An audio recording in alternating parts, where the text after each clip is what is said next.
Rickets and ऑस्टियोमैलेशिया दो बहुत ही naughty guest हैं। ये क्या करते हैं, विटामिन डी और कैल्शियम की कमी का फ़ायदा उठा के हमारी बोन्स को रबड़ की तरह बना देते हैं। सो देर किस बात की, सिर्फ धूप और दूध लो और ये दोनों खुद ही भाग लेंगे। सो गाइज, मैं बात कर रही हूँ रिकेट्स और ऑस्टियोमैलेशिया की। ये दोनों ही डिसऑर्डर हैं हमारे बोन के।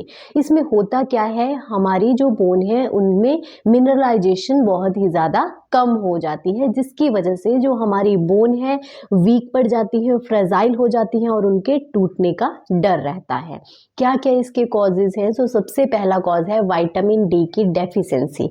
विटामिन डी की डेफिशिएंसी में हो सकता है कोई सनलाइट के एक्सपोजर में नहीं जाता हो सकता है किसी को किडनी डिजीज हो। आपको पता है विटामिन डी का सिंथेसिस हमारी किडनी में होता है, ठीक है, तो उसकी वजह से हो सकता है, या हो सकता है कोई विटामिन डी के सप्लीमेंट्स नहीं लेता हो। लाइक सप्लीमेंट्स की बात करूं तो हो सकता है वेजिटेबल्स हो गए या कोई और चीज़ हो गई तो वो नहीं लेता हो, तब भी विटामिन डी की डेफिशिएंसी हो सकती है। नेक्स्ट मैं बात करूं तो इसमें कैल्शियम और फॉस्फोरस की कमी की वजह से भी हो सकता है, जेनेटिक कंडीशन की वजह से हो सकता है, एक्स लिंक जो क्रोमोसोम नंबर होते हैं उनमें डिफेक्ट होने की वजह से जो हमारी बोन है बहुत ज़्यादा वीक हो जाती है, फैमिली हिस्ट्री की वजह से हो सकता है, या फिर किसी को है क्रॉनिक किडनी डिजीज या लीवर डिजीज, या फिर some medications for example anti convergent और जो कॉर्टिकोस्टेरॉइड्स होते हैं ये हमारी बोन्स में मिनरलाइजेशन होने नहीं देती। सो ये सारे पॉजिटिव और रिस्क फैक्टर थे जिसकी वजह से रिकेट्स और ऑस्टियोमैलेशिया हो सकता है। गाइस, मैं बार बार दो चीज़ों का नाम क्यों ले रही हूँ, क्योंकि ये एज से रिलेटेड होता है। अगर ये बच्चों में हो रहा है तो उसको हम रिकेट्स बोलते हैं, और अगर ये अडल्ट में हो रहा है तो उसको हम ऑस्टियोमैलेशिया बोलते हैं। अब बात करती हूँ इसके सिम्टम्स की। सो सबसे पहले हम बच्चों में देखते हैं जिसमें रिकेट्स होता है। गाइज, होता क्या है, इसमें बच्चों की जो लेग्स हैं वो बो लेग हो जाती हैं। This is the picture of बो लेग, ठीक है। सेकंड, इसमें नॉक नी हो सकते हैं। इट मीन जो नीज होते हैं वो उनके नॉक्ड हो जाते हैं, ठीक है। This is the picture of knock knee. बच्चे का जो स्टेचर है वो बहुत ज़्यादा शॉर्ट हो सकता है, डेंटल प्रॉब्लम हो सकती है, वर्टिबल डिस्क में प्रॉब्लम हो सकती है, वॉकिंग में प्रॉब्लम हो सकती है। और गाइज, ये जो रिकेट्स है हमारा, इसमें क्या होता है, जो विटामिन डी है उसकी सिंथेसिस नहीं हो पाती।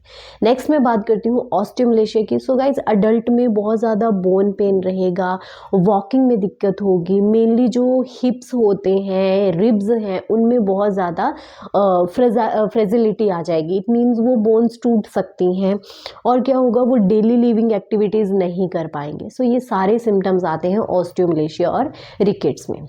नेक्स्ट मैं बात करती हूँ इसके डायग्नोसिस की। सो गाइस, सबसे पहले हम फिजिकल एग्जामिनेशन करेंगे, हिस्ट्री कलेक्शन करेंगे कि उनको कोई फैमिली हिस्ट्री में तो नहीं था, या जेनेटिक प्रॉब्लम तो नहीं थी, या फिर उनका जो डाइटरी पैटर्न है, मेडिसिन हैं, वो क्या क्या लेते हैं। सेकेंड, हम इसमें बोन स्कैन कर सकते हैं, एक्सरे, सिटी स्कैन, MRI हम कर सकते हैं। और गाइस, मैंने आपको बताया इसमें कैल्शियम, फॉस्फोरस, विटामिन डी की कमी होती है, तो हम इन सब का लेवल चेक कर सकते हैं ब्लड में। इसमें गाइज हम बोन बायोप्सी भी कर सकते हैं चेक करने के लिए कि मिनरलाइजेशन कहाँ पे नहीं हो रही है। अब बात करते हैं इसके ट्रीटमेंट पे। So guys, of course treatment में हम क्या देंगे, विटामिन डी के सप्लीमेंट्स देंगे। गाइज, विटामिन डी में क्या होता है, जो हमारा इसकी जो डोज होती है, maintenance dose, that is 600 to 1000 international unit per day, ये हम दे सकते हैं। सेकेंड, कैल्शियम के सप्लीमेंट्स देने हैं, फॉस्फोरस रिच डाइट देनी है, फिश, एग, ये सारी चीज़ों को ज़्यादा अपनी डाइट में लेके आना है। एक्सरसाइज करनी है, बट कौन सी एक्सरसाइज, जो आपकी मसल्स को स्ट्रेंथन दे। नेक्स्ट क्या होता है गाइस, कि अगर किसी को कोई जेनेटिक कंडीशन है तो हम जीन्स की काउंसलिंग हम दे सकते हैं कि आपको इस चीज़ पे ज़्यादा फोकस करना है, क्योंकि आपके बच्चों को भी ये चीज़ हो सकती है। और गाइस, सन के एक्सपोजर में जाना है, vitamin D, calcium rich diet लेनी है। तो जैसा कि मैंने पहले आपको स्टार्टिंग में बताया था, क्या, धूप और दूध लो, ये खुद दोनों भाग लेंगे। I hope you like this video. Please like, share, subscribe my channel. Thank you.